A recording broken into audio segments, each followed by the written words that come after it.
Hi friends, good morning. Welcome to my channel. ಇನ್ನು ಇವತ್ತು ಬಂದು ಬುಧವಾರ, ಟೈಮ್ ಬಂದು 6:30 ಆಗಿತ್ತು. ನಾನು ವ್ಲಾಗ್ ಸ್ಟಾರ್ಟ್ ಮಾಡಬೇಕಾದ್ರೆ ಇವತ್ತು ಸ್ವಲ್ಪ ಬೇಗನೆ ಸ್ಟಾರ್ಟ್ ಮಾಡಿದ್ದೀನಿ.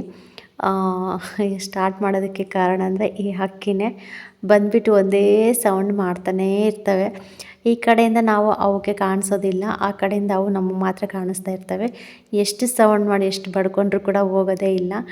ಇನ್ನು ನಮ್ಮ ಮನೆಯವ್ರು ಎದ್ಬಿಟ್ಟು ಇನ್ನು ಆ ಕಡೆ ಶೆಡ್ ಹತ್ರ ಹೋಗಿದ್ದರು. ಇನ್ನು ನಾನು ಗುಂಡ ಮಲ್ಕೊಂಡಿದ್ದ, ಇನ್ನು ಸ್ವಲ್ಪ ಮಲ್ಕೊಳ್ಳಿ ಸ್ವಲ್ಪ ಅಂತ ಹೇಳ್ಬಿಟ್ಟು ಇನ್ನು ಬೆಡ್ಶೀಟ್ ಎಲ್ಲ ಮಡ್ಚಾಕ್ಬಿಟ್ಟು ಇನ್ನು ಕಸ ಗುಡಿಸ್ಬಿಟ್ಟು ಇನ್ನು ಬಟ್ಟೆ ಎಲ್ಲ ನೆನ್ನೆ ಎತ್ತಿಟ್ಟು ಹೋಗಿದ್ದೆ ಒಳಗಡೆನೆ. ಇವತ್ತು ತೊಗೊಂಡು ಹೋಗೋಣ ಮನೆಗೆ ಅಂತ ಹೇಳಿ ಇನ್ನು ಫೋಲ್ಡ್ ಮಾಡೋಣ ಅಂತ ಹೇಳ್ಬಿಟ್ಟು ಕೂತ್ಕೊಂಡಿದ್ದೀನಿ. ಎಲ್ಲ ಮಡ್ಚಿಡೋ ಅಷ್ಟೊತ್ತಿಗೆ ಅವನು ಕೂಡ ಎದ್ದೇಳ್ತಾನೆ, ಬೇಗ ಹೋಗ್ಬೋದು ಅಂತ ಹೇಳಿ. ಇವತ್ತು ಗೊತ್ತಿಲ್ಲ, ಕರೆಂಟ್ ಕೂಡ ಬೇಗನೆ ಹೋಗಿತ್ತು. ಎಷ್ಟು ಗಂಟೆಗೆ ಬರುತ್ತೆ ಅಂತ ಹೇಳ್ಬಿಟ್ಟು ಇನ್ನು ಕರೆಂಟ್ಗೋಸ್ಕರ ಕೂಡ ವೆಯ್ಟ್ ಮಾಡ್ತಾಯಿದ್ವಿ. ಆ ಕರೆಂಟ್ ಇದ್ದರೆ ಸ್ವಲ್ಪ ಕೆಲಸ ಮುಗಿಸ್ಕೊಂಡ್ಬಿಟ್ಟು ಹೋಗಬೇಕು. ಕೆಲಸ ಅಂದರೆ ಅದು ಮೋಟ್ರು ಫುಲ್ಲು ಒಂದು ಎರಡು ಬೋರ್ ಇದೆ.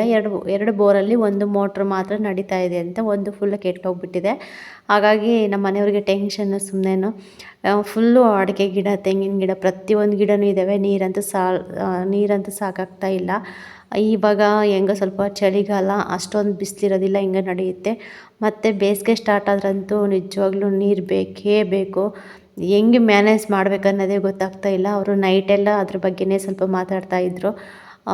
ಅವ್ರು ನೋಡಿದ್ರೆ ಬೆಂಗಳೂರಲ್ಲೇ ಸೇರ್ಕೊಂಡ್ಬಿಟ್ಟಿದ್ದಾರೆ. ಓನರ್ ಫೋನ್ ಮಾಡಿದ್ರು ಕೂಡ ಅದು ಏನಂತಲೇ ಅರ್ಥ ಆಗ್ತಿಲ್ಲ, ಏನಂತಲೇ ಸರಿಯಾಗಿ ಬಿಡಿಸಿ ಕೂಡ ಹೇಳ್ತಾ ಇಲ್ಲ. ನಮಗಂತೂ ಅರ್ಥನೇ ಆಗ್ತಾಯಿಲ್ಲ ಏನು ಅಂತ ಹೇಳ್ಬಿಟ್ಟು. ಅದಕ್ಕೆ ಈ ಥರ ಗಿಡ ನೋಡಿದ್ರೆ ಈ ಥರ ಆಗ್ತಾಯಿದ್ದಾವೆ. ತೋಟ ನೋಡಿದ್ರೆ ಸೇಲ್ಗಿಟ್ಟಿದ್ದಾರೆ. ಅಟ್ಲೀಸ್ಟ್ ಬಂದು ನೋಡ್ಕೊಂಡು ಹೋಗ್ತಾರಲ್ಲ, ಅವ್ರಿಗಾದ್ರೆ ಸ್ವಲ್ಪ ಇದು ಇರಬೇಕಲ್ವ. ಚೆನ್ನಾಗಿದೆ, ಪರವಾಗಿಲ್ಲ, ನೀರಿನ ವ್ಯವಸ್ಥೆ ಎಲ್ಲ ಚೆನ್ನಾಗಿದೆ, ತೊಗೋಬೋದು ಅನ್ನೋ ಒಂದು ಇದು ಬರಬೇಕು. ಅಲ್ಲಿ ಮೇನಾಗಿ ಗಿಡನೇ ಎಲ್ಲ ಒಣಗೋಗೋದು, ಫುಲ್ಲು ಕಲರ್ ಚೇಂಜ್ ಆಗೋದು, ಆ ಥರ ಆದ್ರಂತೂ ತುಂಬ ಕಷ್ಟ. ಮತ್ತು ತೊಗೊಳೋರ್ಗೂ ಕೂಡ ಕಷ್ಟ ಆಗುತ್ತೆ, ಮತ್ತು ಇವ್ರಿಗೆ ಮಾರೋರ್ಗೂ ಕೂಡ ಕಷ್ಟ ಆಗುತ್ತೆ. ಲಕ್ಷ ಕೋಟಿಗಟ್ಟಲೆ ಬಂಡವಾಳ ಹಾಕ್ಬಿಟ್ಟು ಮಾಡಿದ್ದಾರೆ ನಿಜ. ಆದರೆ ಇವಾಗ ಇದನ್ನು ಉಳಿಸ್ಕೊಳ್ಳೋಕ್ಕೆ ಅವ್ರಿಗೆ ಆಗ್ತಾಯಿಲ್ಲ, ನಡ್ಸ್ಕೊಂಡು ಹೋಗೋದಕ್ಕೂ ಕೂಡ ಆಗ್ತಾಯಿಲ್ಲ. ಆ ಥರ ಸಿಚುವೇಷನಲ್ಲಿ ಇದ್ದಾರೆ. ಈ ಕಡೆ ನಮಗೂ ಕೂಡ ಪೇಮೆಂಟೇ ಆಗ್ತಾಯಿಲ್ಲ ಸರಿಯಾಗಿ. ನಮ್ಮದು ಕೂಡ ಸ್ವಲ್ಪ ತುಂಬ ಕಷ್ಟ ಇದೆ. ಹೆಂಗಪ್ಪ ಅವ್ರ ಹತ್ರ ಬಿಡಿಸಿಡೋದನ್ನು ಅಂದರೂ ಕೂಡ ನಮಗೆ ಆಗ್ತಾಯಿಲ್ಲ. ಒಂದು ಸತಿ ಅವರು ಹೊಲ ಎಲ್ಲ ಸೇರಾದ್ಮೇಲೆ ನಿಮಗೆ ಅಮೌಂಟ್ ಕೊಡ್ತೀನಿ ಅಂತ ಹೇಳ್ಬಿಟ್ಟು ನಮ್ಮ ಮನೆಯವ್ರಿಗೆ ಹೇಳ್ತಾನೆ ಇರ್ತಾರೆ. ಇನ್ನೊಂದು ಮುಂಚೆಯಿಂದನೂ ನೋಡ್ಕೊಂಬಂದಿರೋರು. ಇನ್ನು ನಮ್ಮ ಮನೆಯವ್ರಿಗೂ ಅವ್ರಿಗೂ ಚೆನ್ನಾಗಿ ಇದೆ. ಅದಕ್ಕಾಗಿ ಸುಮ್ಮನೆ ಹೊಂದ್ಕೊಂಡು ಹೋಗ್ತಾ ಇದ್ದಾರೆ. ಇನ್ನು ಈ ಕಡೆ ಸ್ವಲ್ಪ ರಫಾಗೂ ಕೇಳೋಕ್ಕೂ ಆಗ್ತಾಯಿಲ್ಲ, ಇದು ಮಾಡೋದಕ್ಕೂ ಆಗ್ತಾಯಿಲ್ಲ. ಆ ಥರ ಸಿಚುವೇಷನಲ್ಲಿ ನಾವು ಇದ್ದೀವಿ ಸದ್ಯಕ್ಕೀಗ. ಬನ್ನಿ ವ್ಲಾಗಲ್ಲಿ ಹೋಗೋಣ. ಇದೆಲ್ಲ ಮಾಮೂಲಿನೇ. ಈ ಥರ ಕೆಲಸದಲ್ಲಿ ಇದ್ದಾಗ ಏನು ಮಾಡೋದಕ್ಕೂ ಕೂಡ ಆಗೋದಿಲ್ಲ. ಎಲ್ಲ ಸ್ವಲ್ಪ ದಿನ ಅಡ್ಜಸ್ಟ್ ಮಾಡ್ಕೊಂಡು ಹೋಗಲೇಬೇಕಾಗುತ್ತೆ, ಅವೆಲ್ಲ ಕಾಮನ್ನು. ನನ್ನಲ್ಲೇ ಬಟ್ಟೆ ಎಲ್ಲ ಫೋಲ್ಡ್ ಮಾಡ್ಕೊಂಬಿಟ್ಟು ಇನ್ನು ತೊಗೊಂಡು ಇಲ್ಲಿಗೆ ಬಂದೆ. ಫುಲ್ಲು ಒಂದು ಗಂಟು ಕಟ್ಕೊಂಡು ಅತ್ತೆ ಸೀರೆ ಆರಿಸ್ಬಿಟ್ಟು ಎಲ್ಲ ಫೋಲ್ಡ್ ಮಾಡಿಬಿಟ್ಟು ನೀಟಾಗಿ ತೊಗೊಂಬಂದೆ. ಇನ್ನು ಇಲ್ಲಿ ಇದ್ಬಿಟ್ಟು ನಮ್ಮ ಮನೆಯವರು ಇಲ್ಲಿ ಕರೆಂಟ್ಗೋಸ್ಕರ ವೆಯ್ಟ್ ಮಾಡ್ತಾಯಿದ್ರಿ. ಇನ್ನು ಕರೆಂಟೇ ಬಂದಿರಲಿಲ್ಲ. ಇವತ್ತು 8:30ಗೆ ಏನೋ ಕರೆಂಟ್ ಬಂತು. ಅಲ್ಲಿವರೆಗೂ ಇನ್ನು ಸುಮ್ಮನೆ ಇದ್ವಿ. ಅಷ್ಟರೊಳಗೆ ನಾಯಿ ಮರಿ ಜೊತೆ ಆಟಾಡ್ತಾಯಿದ್ದೀವಿ.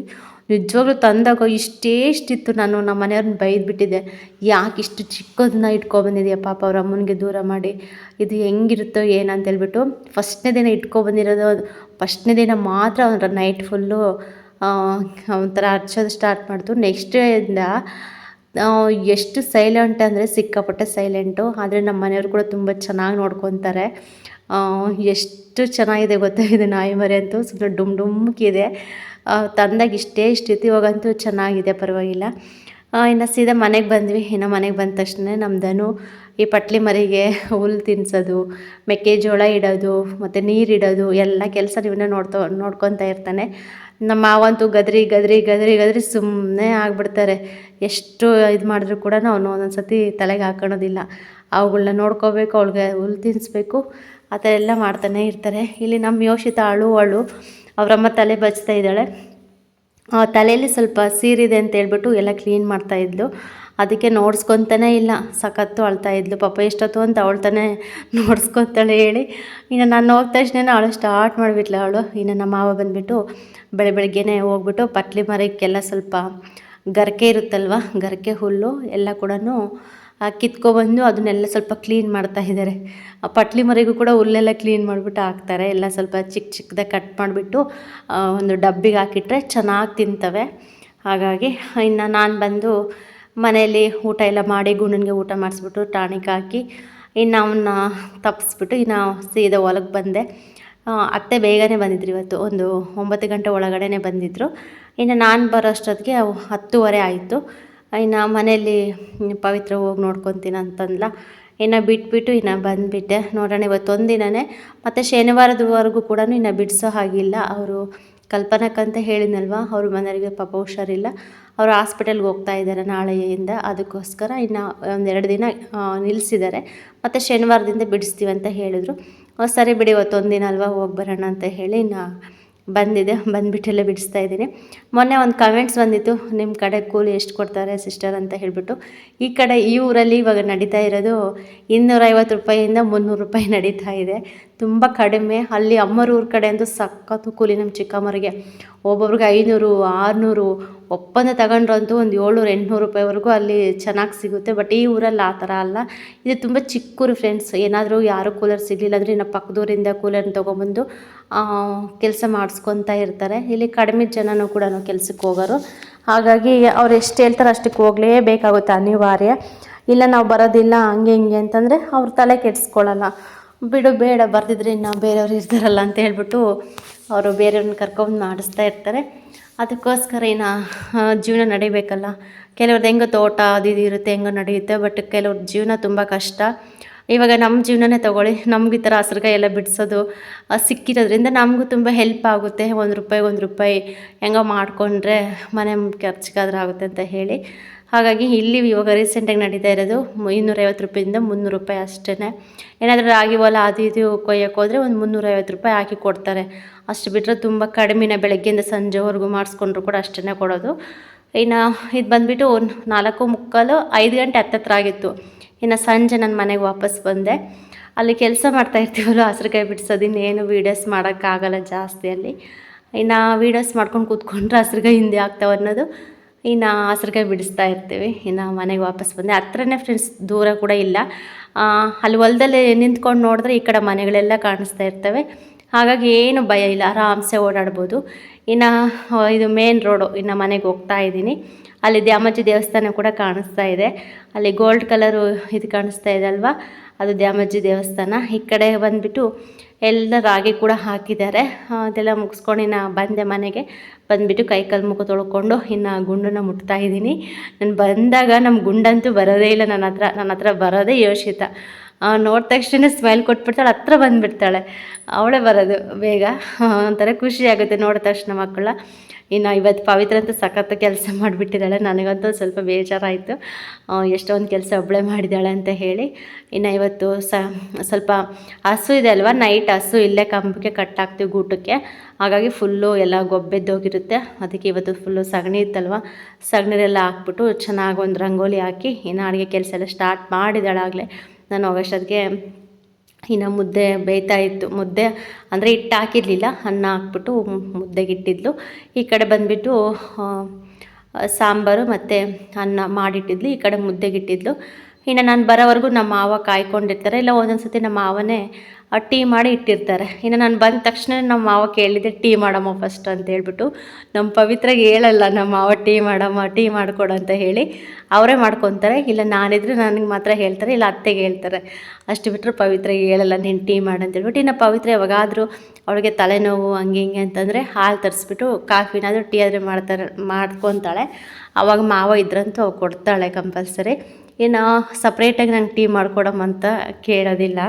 ಇನ್ನು ಬಂದೆ. ಇನ್ನು ಬಂದ ತಕ್ಷಣವೇ ಮಾವ ಥರ ಹೇಳಿದ್ರಲ್ವ, ಇನ್ನು ನಾನು ಕೂಡ ಟೀ ಮಾಡೋಕ್ಕೆ ಇಟ್ಟಿದ್ದೆ. ಇನ್ನು ಅಷ್ಟರಲ್ಲಿ ಅತ್ತೆ ಕೂಡ ಬಂದರು. ಇನ್ನು ನಾನು ಬರಬೇಕಾದ್ರೆ ತೂಕ ಹಾಕ್ಸಿ ಬಂದಿರಲಿಲ್ಲ ಹಸ್ರುಗಾಯಿ. ಬಿಡಿಸ್ಬಿಟ್ಟು ಟೈಮ್ ಆಗುತ್ತೆ ಅತ್ತೆ ಹೋಗಮ್ಮ ಅಂತಂದ್ರೆ ನಾನು ಇನ್ನು ಬೇಗನೆ ಬಂದೆ. ಇನ್ನು ಅತ್ತೆ ಒಂದು ಸ್ವಲ್ಪ ಎಲ್ಲ ಬಿಡಿಸ್ಬಿಟ್ಟು ಇನ್ನು ಅವಾಗ ತಾನೇ ಬಂದಿದ್ದಾರೆ ತೂಕ ಹಾಕ್ಸ್ಕೊಳ್ಳೋದಕ್ಕೆ. ಇನ್ನು ತೂಕ ಎಲ್ಲ ಹಾಕ್ಸ್ಬಿಟ್ಟು ಇನ್ನು ಮನೆಗೆ ವಾಪಸ್ ಬಂದರು ಅವರು ಕೂಡ. ಇನ್ನು ಬಂದ ತಕ್ಷಣ ಕೇಳ್ತಾ ಇದ್ದೆ ಎಷ್ಟು ಅದಂತೇಳಿ. ಇವತ್ತು ಪರವಾಗಿಲ್ಲ 36 kg ಬಿಡಿಸಿದ್ದೀನಿ. ಅತ್ತೆ ಬಂದು 46 kg ಬಿಡಿಸಿದ್ದಾರೆ. ಅತ್ತೆ ಹೇಳ್ತಾ ಇದ್ದೆ, ನೆನ್ನೆನೇ ಚೆನ್ನಾಗಿ ಬಿಡಿಸಿದ್ದೆ, ನಾನು 40 kg ಬಿಡಿಸಿದ್ದೆ, ಇವತ್ತು ಫುಲ್ಲು ಕಡಿಮೆ ಅಂತ ಹೇಳ್ತಾ ಇದ್ರು. ಇಲ್ಲ ಬಿಡತ್ತೆ, ಚೆನ್ನಾಗಿ ಬಿಡಿಸಿದ್ದೀರಾ ಬಿಡಿ ಅಂತಂದೆ. ಯಾಕೆಂದರೆ ಅಲ್ಲಿ ಫಾಸ್ಟಾಗಿ ಬಿಡಿಸೋದಕ್ಕೆ ಏನಂದರೆ ಅಲ್ಲಿ ಸ್ವಲ್ಪ ನೆನ್ನೆ ಎಲ್ಲ ಚೆನ್ನಾಗಿತ್ತು ಆ ಕಡೆ ಲೈನು. ಇವತ್ತು ಬಂದುಬಿಟ್ಟು ಸ್ವಲ್ಪ ಕಾಂಗ್ರೆಸ್ ಗಿಡ ಜಾಸ್ತಿ ಇತ್ತು, ಅದಕ್ಕೆ ಅಲ್ಲೆಲ್ಲ ಸ್ವಲ್ಪ ಇಕ್ಕಟ್ಟಿರುತ್ತೆಲ್ಲ ಬಳ್ಳಿ ಅದು ಇದೆಲ್ಲ ಸ್ವಲ್ಪ ಚೆನ್ನಾಗಿ ಸಿರ್ಕೊಂಡ್ಬಿಟ್ಟಿತ್ತು. ಅದೆಲ್ಲ ಬಿಡಿಸ್ಕೊಂಡು ಹಸ್ರಿಗೆ ಬಿಡಿಸೋಷ್ಟಕ್ಕೆ ಸ್ವಲ್ಪ ಲೇಟ್ ಆಯಿತು. ಇನ್ನು ಕೂಲಿ ಅಂತ ಅಂದಮೇಲೆ ಗೊತ್ತಲ್ಲ, ಸ್ವಲ್ಪ ಮಾತುಕತೆ ಜೋರಿರುತ್ತೆ. ಒಂದು ಸ್ವಲ್ಪ ಮಾತಾಡೋದು, ಮತ್ತು ಏನಾದರೂ ಇರುತ್ತೆ ಕೂಲಿಯರು ಅಂತ ಬಂದಾಗ. ತೋಟದಲ್ಲೆಲ್ಲ ಹೊಲದಲ್ಲೆಲ್ಲ ಮಾತಾಡ್ಕೊಂಡು ಇರ್ತಾವಲ್ಲ ಹೆಣ್ಮಕ್ಳು, ಅವೆಲ್ಲ ಮಾತಾಡ್ಕೊಂಡು ಒಂದು ಸ್ವಲ್ಪ ಟೈಮ್ ಕೂಡ ಇದಾಗ್ತಾ ಇರುತ್ತೆ. ಕೆಲವರು ಮಾತಾಡ್ಕೊಂಡೇ ಚೆನ್ನಾಗಿ ಬಿಡಿಸ್ತಾ ಇರ್ತಾರೆ. ಇನ್ನು ಕೆಲವ್ರು ಏನಂದರೆ ಮಾತಲ್ಲೇ ಮುಳುಗೋಗ್ಬಿಟ್ಟು ಒಂದು ಸ್ವಲ್ಪ ಹಿಂದೆ ಆಗ್ತಾರೆ. ಆ ಥರ ಕೂಡ ಇದೆ. ಇನ್ನು ನಾನಂತೂ ಏನು ಮಾತಾಡೋದಕ್ಕೆ ಹೋಗೋದಿಲ್ಲ. ಸುಮ್ಮನೆ ಅವ್ರು ಏನೇನು ಮಾತಾಡ್ತಿರ್ತಾರೋ ಅದೆಲ್ಲ ಕೇಳಿಸ್ಕೊಂಬಿಟ್ಟು ಇನ್ನೂ ಸುಮ್ಮನೆ ಬಿಡಿಸ್ಕೊಂಡು ಹೋಗ್ತಾ ಇರ್ತೀನಿ. ಹಾಗಂತ ನಾನು ಕೂಡ ಏನು ಜಾಸ್ತಿ ಬಿಡ್ಸೋಕ್ಕಾಗೋದಿಲ್ಲ. ಇನ್ನು ಸ್ವಲ್ಪನೇ ಸದ್ಯಕ್ಕೆ ಸಾಕು, ಇವತ್ತು ಅಷ್ಟಾದರೂ ಬಿಡಿಸಿದ್ದೀನಲ್ಲ, ಸ್ವಲ್ಪ ಬೇಗ ಹೋಗಿ ಅನ್ನೋ ಒಂದು ಖುಷಿ ಕೂಡ ಆಯಿತು. ಇನ್ನು ಮನೇಲಿ ಇದ್ದಿದ್ರಂತೂ ಏನು ಕೂಡ ನನಗೆ ಇದಾಗ್ತಿರ್ಲಿಲ್ಲ ಅಂತ ಹೇಳಿ. ಇನ್ನು ಪವಿತ್ರ ಬಂದುಬಿಟ್ಟು ನಾನು ಬಂದು ಅತ್ತೆ ಮಾವನಿಗೆ ನನಗೂ ಕೂಡ ಟೀ ಮಾಡ್ಕೊಂಡು ಕುಡಿದು ಇನ್ನು ಅವ್ರಿಗೂ ಕೂಡ ಕೊಟ್ಟೆ. ಇನ್ನು ಅಷ್ಟರಲ್ಲಿ ಪವಿತ್ರ ಕೂಡ ಮುದ್ದೆಲ್ಲ ತೋಳಿಸ್ಬಿಟ್ಟು ಮಕ್ಕಳಿಗೆ ಹಂಗೆ ಸ್ವಲ್ಪ ತುತ್ತೆಲ್ಲ ಪ್ಲೇಟಲ್ಲೆಲ್ಲ ಹಾಕ್ತಾಯಿದ್ಲು ತಿನ್ನಲಿ ಅಂತ ಹೇಳಿ. ಇನ್ನು ಇವತ್ತು ಬೇಗನೆ ಹೊಲಕ್ಕೆ ಬಂದ್ವಿ ನಾವು. ರೀಸನ್ ಬಂದು ಮೋಟ್ರು ಒಂದು ಕೆಟ್ಟೋಗಿತ್ತಲ್ಲ, ಇವತ್ತು ಮೋಟ್ರೆಲ್ಲ ಎತ್ತಿಸ್ತಾಯಿದ್ರು. ಅದಕ್ಕಾಗಿ ಮೋಟ್ರೇನು ಏನೋ ಇದು ಮಾಡ್ತಾಯಿದ್ರು, ನನಗೆ ಕೂಡ ಅದ್ರ ಬಗ್ಗೆ ಸರಿಯಾಗಿ ಗೊತ್ತಿಲ್ಲ. ಅದಕ್ಕೆ ಸ್ವಲ್ಪ ನಮ್ಮ ಮನೆಯವರು ಬೇಗನೆ ಹೋಗೋಣ ಅಂತ ಹೇಳಿ ಇನ್ನು ಬೇಗನೆ ಕರ್ಕೊಬಂದರು. ಇನ್ನು ಕರ್ಕೊಬಂದ ತಕ್ಷಣ ನಮ್ಮನ್ನು ಬಿಟ್ಟು ಇನ್ನು ಅಲ್ಲಿ ಕೆಲಸ ನಡೀತಾ ಇತ್ತಲ್ವ, ಇನ್ನು ಕೆಲಸದ ಹತ್ರ ಹೋದರು. ಇನ್ನು ಕರೆಂಟ್ ಕೂಡ ಹೋಗಿತ್ತು, ಕರೆಂಟ್ ಕೂಡ ಇರಲಿಲ್ಲ. ಇನ್ನು ಬೆಳಗ್ಗೆನೂ ಕಸ ಗುಡಿಸ್ತೀನಿ, ಮತ್ತು ಸಾಯಂಕಾಲ ಬಂದಾಗ ಕೂಡ ಒಂದು ಸತಿ ಕಸ ಗುಡಿಸಿ ಕ್ಲೀನ್ ಮಾಡಿ ಆಮೇಲೆ ಇದು ಮಾಡ್ತೀನಿ. ಇಲ್ಲಿ ಕೂಡ ಒಂದು ದೇವ್ರ ಫೋಟೋ ತಂದು ಇಟ್ಕೋಬೇಕು. ಅಟ್ಲೀಸ್ಟ್ ಇಲ್ಲಿಗೆ ಬಂದಾದರೂ ಒಂದು ಪೂಜೆ ಮಾಡೋಣ ಅಂತ ಅನ್ನಿಸ್ತಾ ಇರುತ್ತೆ. ಪೂಜೆ ಮಾಡಿ ತುಂಬ ದಿನ ಆಯಿತು, ಒಂಥರ ಬೇಜಾರು. ಇವಾಗ ಹಸ್ಕಾಯಿ ಬಿಡ್ಸೋಕೆ ಹೋಗ್ತೀನಲ್ಲ, ಅಲ್ಲಿ ಸರಸ್ವತಿ ದೇವಸ್ಥಾನ ಅಂತ ಇದೆ, ತುಂಬ ಪವರ್ಫುಲ್ ದೇವಿ ಸರಸ್ವತಿ ದೇವಿಯಲ್ಲಿ. ಇನ್ನು ಹೋಗ್ತಾ ಅಲ್ಲೊಂದು ಸುಮ್ಮನೆ ನಿಂತ್ಕೊಂಡೆ ಅಲ್ಲೊಂದು ನಮಸ್ಕಾರ ಮಾಡಿಕೊಂಡು ನೆಮ್ಮದಿಗೆ ಮನಸ್ಸಲ್ಲೇ ಬೇಡ್ಕೊಂಡು ಬರ್ತೀನಿ. ಸದ್ಯಕ್ಕೆ 2 ದಿನದಿಂದ ನನಗೆ ಅದು ಒಂದು ಸಿಗ್ತಾ ಇದೆ ಖುಷಿ ನನಗೆ. ಇನ್ನು ತೋಟಕ್ಕೆ ಕೂಡ ಬಂದಿದ್ದೀವಿ. ಓಕೆ ಫ್ರೆಂಡ್ಸ್, ಈ ವ್ಲಾಗ್ ಇಷ್ಟ ಆದರೆ ಲೈಕ್ ಮಾಡಿ, ಕಮೆಂಟ್ ಮಾಡಿ, ಶೇರ್ ಮಾಡಿ. ಸಿಗೋಣ ನೆಕ್ಸ್ಟ್ ವೀಡಿಯೋದಲ್ಲಿ.